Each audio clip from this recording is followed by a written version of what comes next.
Listen, if I wanted to blame, I grew up in an environment, I didn't even share it till my mom passed, and even then I didn't share it. I grew up in a pretty rough environment. My mom was a beautiful soul, but when she drank alcohol and she mixed it with prescription drugs, it was a different creature, and it was a violent creature. And I have a younger brother 5 years younger and a younger sister 7 years younger.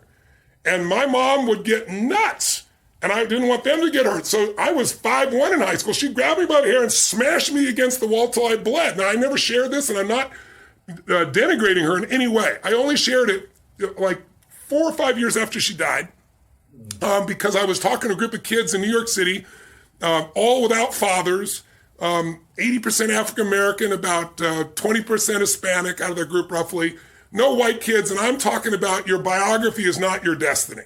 And it doesn't matter what you've been through, what you decide now is what's going to control your life. What you decide each day going forward is going to decide your life. And I look at them seeing me, I can read their minds.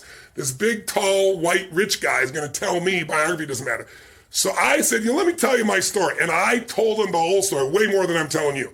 And every one of them was crying their eyes out when they're done. I said, look where I am right now.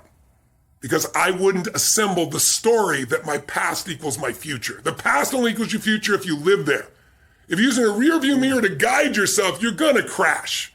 So what you've been through is horrific. What you've been through is unjust. I'm on your side. But if you hang on to it, you have no future. And you have no one to blame but yourself. And these kids, to their credit, man, they just responded to the challenge because they first cried their eyes out hearing all the stories. My mom would think I was lying, and I wasn't lying. She poured liquid soap down my throat till I threw up, and I wasn't lying. So it's not the physical abuse, it's the fact that this is the person you love most that's trying to hurt you that messes with your head. So I could have been messed up for life, but I didn't. Because something inside me says, I'm responsible for this life. And part of that's because I started reading when I was 13, 14 biographies of people, the greatest people in history, and reading their lives and finding out, guess what? Their lives were far from perfect. Some of them had worse lives than I had.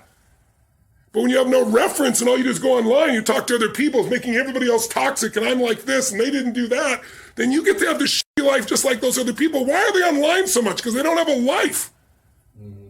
Right? Don't be one of those. Free yourself from the chains of your past. I'm not saying your past doesn't matter, but listen, my mother, I tell people this all the time, and it's the truth.